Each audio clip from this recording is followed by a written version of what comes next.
Pray for our inner magician. Here we go. Hello everyone, it's Barry here. I really hope you're well. Today we are making a Chocoflan, a magic impossible Chocoflan. It's made in one of these. This is a bunt tin, and it's a random fact. The only time I've ever used the bunt tin has been on camera. And whenever I've used it, remember we did the giant Twinkie cake in it. Amazing. I kind of tend to find that you have to bake it for a really long time because you have to make sure it cooks through because it's so dense and like quite wide, specifically those areas in the middle there. But today, this is part of the Barry Tries playlist. I got sent this quirky recipe, which I think originates from Mexico, called a Chocoflan, the impossible Chocoflan. Basically, what's going to happen is this is a 2-layer cake flan thing. We have a little bit of sauce and then we pour in a chocolate cake mix and then a flan mixture goes on top. It'll be chocolate, then flan, okay? So brown and then sort of creamy coloured, right? And this is what happens, the magic. This could be a complete lie, which is why this really fascinated me. I was thinking, oh, well, maybe it's sort of marbles, but no. Apparently, as it bakes, the chocolate sponge will completely separate and the flan will go the other way, which is a bit bizarre anyway, because at the end of the day, we just turn it upside down to get it out. But that aside, that is magic, all right? I remember going to see a magic show when I was like 8 and being really disappointed because I had seats where I could actually see like certain tricks where they were like kind of, yes. But this is baking magic, my kind of magic. And I'm a little bit skeptical. It's supposed to taste amazing. It bakes for a blooming long time. Then we have to chill it for a blooming longer time. But hopefully it should be worth it. A lot of people say it's one of the nicest things they've ever had. So let's get going. The size of that pigeon in my garden by the chair that Phoebe broke the other day. Chocolate cake layer, it's telling me to use a chocolate cake mix from Creti Bocca or other brands are available. This is obviously just a huge concoction of ready-made cocoa powder and flours and stuff like that, but we add to it water, oil, cinnamon, and that is going to be our base. I am happy with that, so we need to grease the bunt tin. We've got some spray oil. I always try to make sure to give the actual flute, the chimney bit, a really good spray now. Because I always remember the first time I ever did a bunt tin, the outside popped out fine and it just sort of almost ripped apart from the middle flute because I just didn't grease that part. I was like, yeah, I'll just do the outside. So do that if you can. All right, so this is a jar of caramel sauce. It's almost like a third sneaky layer. We're forgetting about this. What is gonna make this sort of swap? What is it? I generally don't know. But the chocolate base goes in. So just in case you haven't got it, it is this layer that should completely, the whole thing should be on top of this next layer. All right, just getting this oven nice and preheated because the flan steps are even easier than that. Yep, we're just gonna use Glenda, our blender. 4 eggs, vanilla extract, milk, and this is some condensed milk. I mean, what is cinnamon and condensed milk for me I think of Mexican or certainly South American desserts. Just blend this together and that will be our flan base. And apparently it is absolutely fine if it sort of mingles together like this. Wow! This thing is baking for over an hour in a water bath, which we're just gonna get some warm water, because that tin, our bunt, is gonna sit where I make my roast potatoes. This is some foil that we get the spray oil again. We're gonna sort of effectively water bath it to keep it moist, but then maybe sort of steam it as well. The top part is not gonna get too exposed. I believe this step is probably for our caramel sauce, just to keep it moist. And there it is, in it goes. Wow, come on my friend.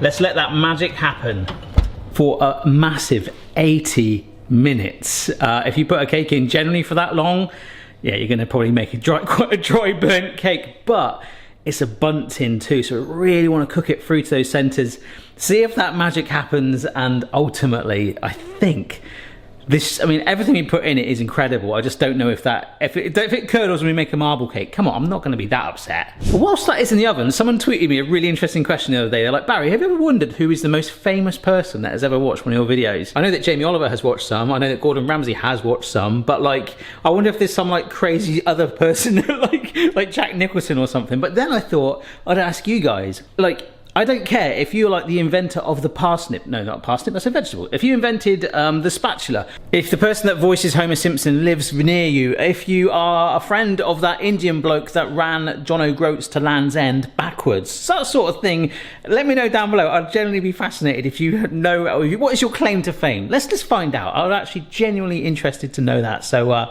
for me, well, you know all about me. I make magic. All right, so I'm only 10 minutes in and I'm getting quite impatient and uncertain. There's no nice smells. It's just kind of like baking away and I'm trying to hope that it works. So when it comes to the segregation, what I'm trying to describe is we obviously had that oily chocolate cake mix first of all, okay, so vegetable oil. And then we poured in our flan mix, okay? So it's going to bake away, bake away, bake away. And hopefully, a little bit like that, our chocolate cake will rise to the top as it bakes. That's what I'm going by. How excited are you for the magic, huh? The magic trick. Woo! I mean, this isn't quite David Blaine territory, is it? Oh, actually, no. David Blaine sat in a box in the middle of London for like a week. I mean, that's not really magic. That's kind of crazy. And I'm sure he had like a feeding pipe or something. I'm gonna let you guys look first. Is it magic? Oh! Oh! Wow. Okay, but I can't tell yet. We can't tell. Because I'm still seeing a little bit of that colour there, actually. Unfortunately, I am not gonna know if this is magic or just a really nice cake until it fully cools down. And unfortunately, despite the 80-minute bake, we've got to get this out and let it cool to room temperature and then chill it.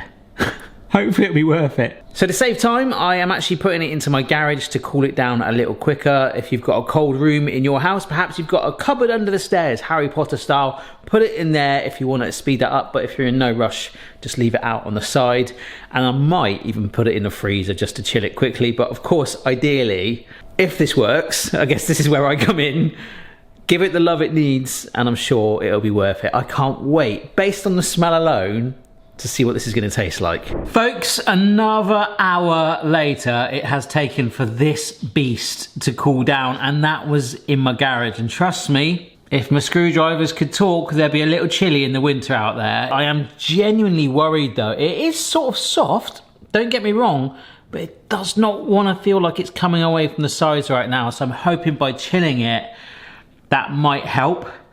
And if that's the sides, what about our chimney? Right, in the fridge. We'll see you in a bit.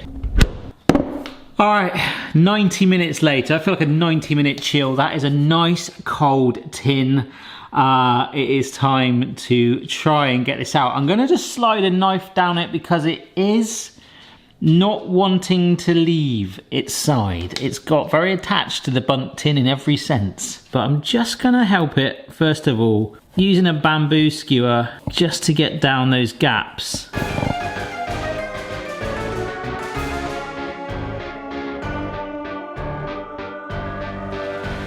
All right, that was actually quite fun. I probably did it way too much than I needed to. So it's time to turn it out. Ah! Here we go. I don't know where the caramel sauce is gonna go, but I guess we should just pray for our inner magician. Here we go. Oh, it's heavy. Let's have a look. Hocus pocus. Oh! Oh my gosh! That's amazing! What the? That is magic. I think we've absolutely nailed that. Look at that. As I took it off, I was thinking, there is no way.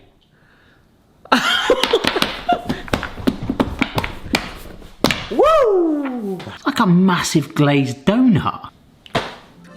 Should we just put another little trail on there? Just around the top like that. Oh wow. They're like separated like that. That's very clever. How does that work? You made it, you tell me. Right, are you ready for this? Yeah. Oh, that is so soft and tender. That first top in. Oh wow. Yeah? That's cool. That's awesome, right? This looks cool. It's all like custardy and eggy. It is, isn't it? It's a bit weird, yeah. Oh, do you not like things like... I mean, there are some people that would not like this texture. I don't like things like that. Really?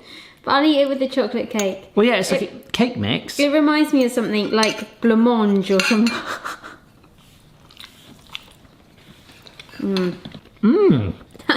That is bizarre. I was just going to say something the same. It's nice, but like, I think it's the texture, isn't it? It's that top texture. I don't think I can do it. I can eat the cake. Yeah, I bet, yeah. I think the cake saves it in a way. It's like really eggy. I mean, it's flan. Yeah. It's kind of like a sweet omelette. If you know you're eating that, it's absolutely fine. I think it's just a little bit of an unusual combination. It's a clever concept though. I mean, that's the main reason. I mean, look at the clear definition of those bands. The water bath with the caramel. Almost sort of baked onto it, like a little creme brulee style-y thing. It is a lot like a panna cotta, isn't it? Yeah, I don't like panna cotta. Do I like it enough to make it again? I don't know. I want to put salted caramel. I want to put fruit in there. I want a bit more kick, a bit more tang, and I think that would override the slightly odd texture. Yeah, you don't need to make this again. Okay. I do think a little sprinkle of salt on there might actually help it. I know this is going to sound weird. I'm not, no thanks. I'm just going to put a little bit of salt to help with the caramel, to see if that'll cut through it. That has actually given it a bit more spank. A salted caramel sauce, some fruit in there, and maybe if there's a way of getting chocolate fudge chunk pieces in there to turn that into a brownie, but then what would that do as you bake it? She doesn't care. Generally would eat it again though. I would make it. 100% and play around with the concept. Good, because you've got all that to eat. But I think we can conclude the main reason I wanted to do this, the magic Chocoflan, boom! Look at that layer division. It's actually worked. Of course, 100% Mrs. Barry endorsed. I might actually generally make smaller ones of these and play around with it and do different flavour combinations. But if you have got any tips and you've made them in the past with fruit and chunks, and I just think it needs a bit more of a spanky sauce on there. How about something without the eggy custard bit on top? And I think that's a fair summary of where we're at. So thanks for watching, folks. Give it a try. Don't forget to send me a photo on your social media platform of choice if you do try this or any other recipes. And ciao for now. Bye-bye. Bye. Bye. Bye.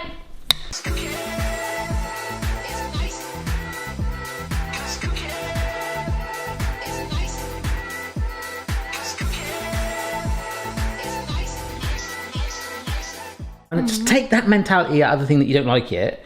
You're on holiday in Mexico, in Spain, you're having a foreign dessert.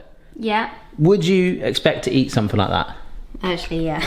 That's what I mean. It's just that mindset, isn't it? It's like, oh, I wouldn't eat that, but that's because it's from another country, right? I think that's the thing you need to think about it. It is going to be very different if you're used to certain things. Yeah. But if you love it, it will love you back.